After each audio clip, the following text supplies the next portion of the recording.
Belikan saya burung terpukul.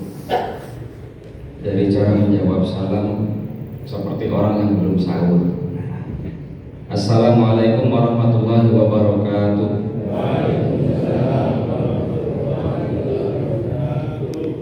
Alhamdulillahirabbil alamin. Alhamdulillahilladzi anzala as-sakinata fi qulubil mu'minin liyazdadu imanan ma'a imanihim. Asyhadu an la ilaha illallah wa asyhadu anna Muhammadar Rasulullah.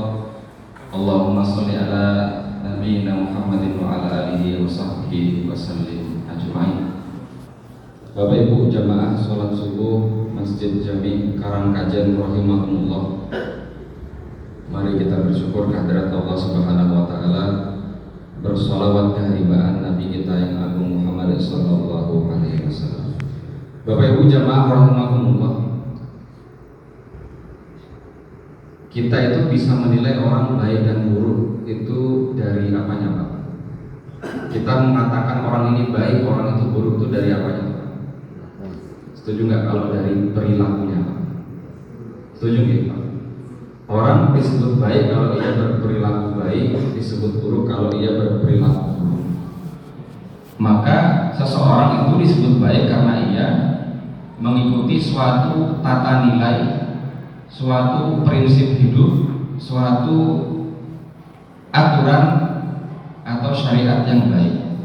Dan sebaliknya orang itu kita sebut buruk kalau ia itu memiliki pemahaman atau memiliki satu tata nilai, prinsip hidup, aturan yang buruk juga. Maka jika nilai-nilai prinsip hidup itu adalah nilai-nilai yang baik, otomatis orang yang mengikutinya akan menjadi orang baik. Sebaliknya, kalau tata nilai aturan yang dipegangnya itu adalah aturan atau tata nilai yang buruk, ia akan otomatis juga menjadi orang yang buruk atau orang yang merusak. Ada manusia berpandangan liberal. Apa Pak? Liberal, bebas, hidup sesuka hatinya. Tidak ada siapapun yang bisa mengatur saya. Dibilangnya my body my choice, badan saya pilihan saya. Bebas, mau berhubungan, mau sudah menikah atau belum, bebas. Mau berhubungan dengan siapapun, bebas. Laki-laki sama laki-laki, bebas. Perempuan sama perempuan, bebas. Terserah. Manusia sama bantal, bebas. Ini orang liberal itu seperti itu, Pak. Tata nilai yang diikutinya adalah tata nilai liberal yang sudah rusak dari sananya. Maka orang yang mengikuti tanpa pandangan hidup seperti itu akan menjadi rusak juga. 2 hari yang lalu saya lihat di berita, 2 hari yang lalu di sosial media itu di Batam ada seorang gay homoseksual. Orang ini punya mantan kekasih baru saja putus. Kemudian dia melihat mantan kekasih gayanya itu sudah punya pacar lagi. Bukan pacar perempuan nih. Pacaran itu tidak boleh, tapi apalagi pacarnya laki-laki.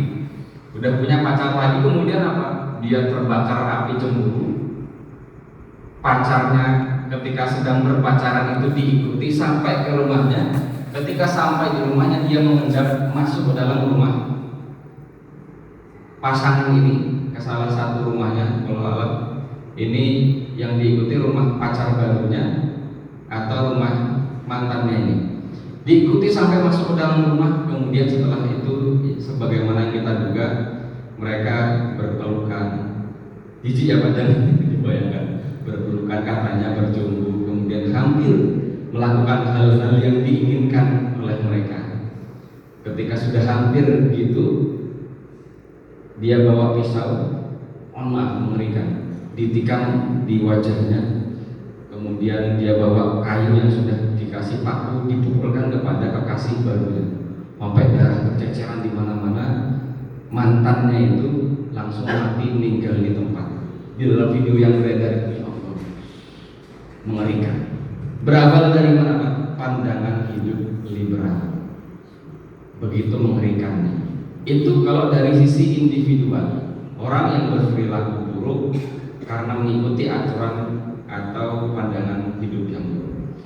Secara makronya kalau kita lihat misalnya Bapak Ibu rahimakumullah, Beberapa waktu yang lalu, belum lama ini, di DPR sana, berarti pas bulan Ramadan itu, mereka membahas, ada yang mengusulkan kita di Indonesia ini buka kasino, kasino hidrodono gitu, kasino pusat perjudian. Kenapa? Katanya kita ini kehilangan potensi triliunan setiap tahun gara-gara kita ini nggak memperbolehkan kasino. Lihatlah itu Singapura, lihatlah itu Thailand, meregulasi perjudian. Malaysia juga diam-diam seperti itu, hingga mereka mendapatkan triliunan setiap tahunnya dari sana. Masa kita cuma ngandelin batu bara, sawit, nyawit nih orang katanya. Judi juga dong, kasino dibuka. Ini menjadi potensi pemasukan negara. Bapak Ibu setuju tidak? Kok nanya ke jamaah Karangkasih? Setuju dan tidak setuju tergantung dari tata nilai yang kita pegang. Kalau kita tata nilainya adalah akal, maslahat, mudarat atau asas manfaat, kita akan mengatakan udah bagus itu, bagus. Besok kalau disahkan dan kalau benar-benar jadi, misalnya Karangkajen kampung sebelahnya, misalnya Pak Wiro Taman nanti ada kasino. Dia bayar setiap waktu tertentu pajak, menjadi pemasukan negara. Legal nggak Pak? Legal. Melanggar aturan nggak? Enggak. Tapi orang begitu, orang Karangkajen ke sana atau orang yang lain ke sana bermain judi, dia tidak melanggar aturan, dia sedang mengikuti aturan negara, tetapi ia menjadi orang yang buruk gara-gara mengikuti peraturan yang buruk yang lahir dari sononya sudah buruk. Contoh berikutnya Bapak Ibu, zina misalnya, na'udzubillah, zina. Di Indonesia zina itu kriminal atau bukan Pak? Kira-kira zina itu menurut RKUHP yang baru, ia masih tetap deliknya delik aduan, bukan delik umum. Artinya kalau mau melaporkan, barulah ini disebut sebagai